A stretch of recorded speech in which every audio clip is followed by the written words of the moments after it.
For the first time ever, I used AI music or AI generated music and released it under my human project for Chero. Want to say it's a side note, I'm at a park right now. You want to see it?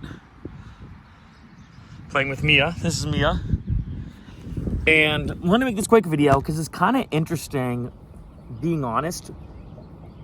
And I'm going to be blunt. Let me see if I can adjust the camera. I know a weird angle, but I want to make this video because in a way, I'm going to be honest, I almost feel ashamed.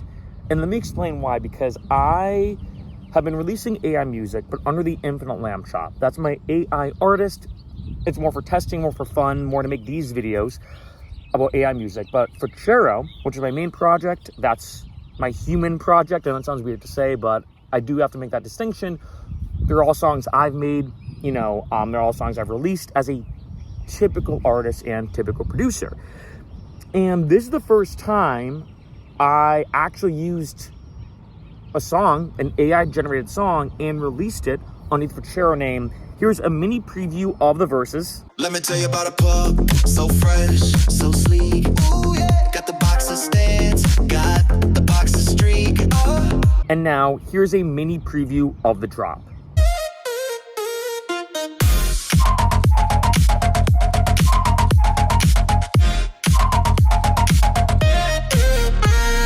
And here's what's interesting, is I already did a video about how Suno created a new feature, a more advanced feature when it came to the stems, that you could release, you can make a song, get all the stems, like genuinely actually broken up, and then bring it into Ableton, FL Studio, whatever your DAW of choice is, and use them however you want. And what's interesting is I remember being like, okay, you know what? This song, which is called Boxer Dog Dance, was the first song. I was like, you know what? I actually think this embodies the Chero sound. It's something that I wouldn't make on my own. Maybe I should bring it into Ableton and whatnot. And I'll be honest, when it came to the production of it, a lot of it was minimal editing. Maybe a few hours at most, I'll be honest, where did some mixing, did some mastering, changed up a few things. I adjusted some of the stems. So I did do some work. It sounded like I took the song that Suno made and immediately just released it. Like, there's a lot of touch-ups I did, but here's the honest truth.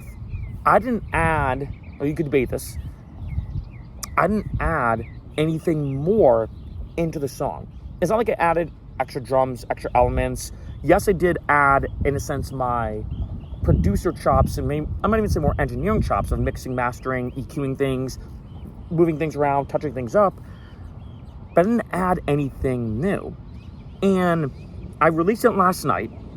And I gotta be honest, it's funny because right now, like as I'm making this video, I feel almost embarrassed. And I like to be very transparent in all my videos, which is why I'm making this like fireside chat style video. Sometimes make videos on this channel that are just technical, like how to do this in DistroKid, how to do this in Ableton. But other times, some of my videos are more fireside chat. And what's funny about this is I don't know how to feel about it. And let me know what you think in the comments, because on one end, this feeling I feel right now, of feeling like it's almost ashamed. Like, am I even a real musician? Should I have just released Boxer Dog Dance under the Infinite Lamb Chop instead? Am I a fraud because I'm releasing this under for Chero? I'm releasing this as my song, but is it really my song? I don't know. And it's funny that this is the same feeling I had when I first released a song where I used samples in it. Back in the day when I first started producing in 2012, I never used samples. I guess you could count like a kick, but like loops, I think is a better way to word that. Then started using some stuff from Vengeance when my friend showed me the Vengeance pack, Legendary Vengeance pack. And I remember thinking, like, when I released a song using it, I was like, am I a fraud? I didn't make this loop. And I almost kind of felt like it wasn't mine. I almost felt like I was cheating. And then I was like, you know what though? Like my friend who's, he kind of showed me the ropes and everything when it comes to producing, and like he kind of helped me get better. It was one of those situations where he's like, hey man, everyone uses loops. Zed uses loops. Skrillex uses loops. It's not cheating. It's just making your production sound better. And I was like, you know what, he's right. So it got to the point where obviously didn't feel ashamed about it anymore. And then Splice Sounds came about, which is obviously samples and loops. But with Splice Sounds, I feel like it was even more cheating, where I felt like it was so easy to find anything. I could build a song in seconds, as if like taking a bunch of puzzle pieces that are pre-made, just putting them together and boom, that's it. And I kind of felt this feeling when it came to Splice Sounds. And then I kind of got over it, right? And then here we are now, going from samples and loops, where I never used to use, to then Splice Sounds, which then I, back in the day, of course, never used to use, and then started using it. And now we're AI music generators, which, of course, never really used in the way that I did last night. And it is kind of an interesting feeling. I mean, it's like right now, part of me feels like, is this something that's like a temporary feeling of feeling ashamed or not? And I know it sounds weird, but I like to be very honest in my videos because, you know, I didn't make any of these elements. And yes, you could argue that, and I think this is true a lot in music production. I think especially when it comes to mastering, is sometimes it's knowing more what not to do than knowing what to do, if that makes sense. Like sometimes it's important to understand, because I've been producing for so long now, when I hear some song, be like, okay, you know what? It needs light mastering. It needs light mixing, or it just needs this. And so I did do, like I said, it took me about a few hours. I did touch up a lot of things in the song. I did mix it, did master it. So it's not like I just released it as is, but like I said, part of me feels ashamed. But the irony is this. I have made songs where I took samples from Splice and then chopped them up and added some stuff in.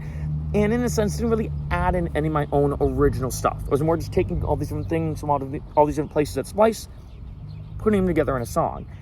And in a way, I guess I could almost argue, like, what's the difference between that and using an AI music generator, right? I mean, if you think about it, like, I think for me, maybe it's this weird cognitive dissonance or something where it's like, at least with Splice, maybe I feel like I'm doing more work. Like I'm digging, like crate digging for samples, finding a bunch, transposing these samples because not all of them are in the right key, doing all these different things, and then putting them together in a song. But with an AI music generator, it's almost like so much of that is simplified and easy, where it's like, did I even really make the song? I hate to say, part of me feels like no. Like, you know, and I think if someone came and said, hey man, this song that you made was great. How'd you make that bass? How'd you make this? How'd you make that? I'd be like, I didn't. AI did. And obviously I'm not going to lie pretending like it's mine, being like, oh, like, yeah, this bass line I made in Serum. No, Suno made it. But it is an interesting question. Did I make the song or not? I don't know. Hey, yeah.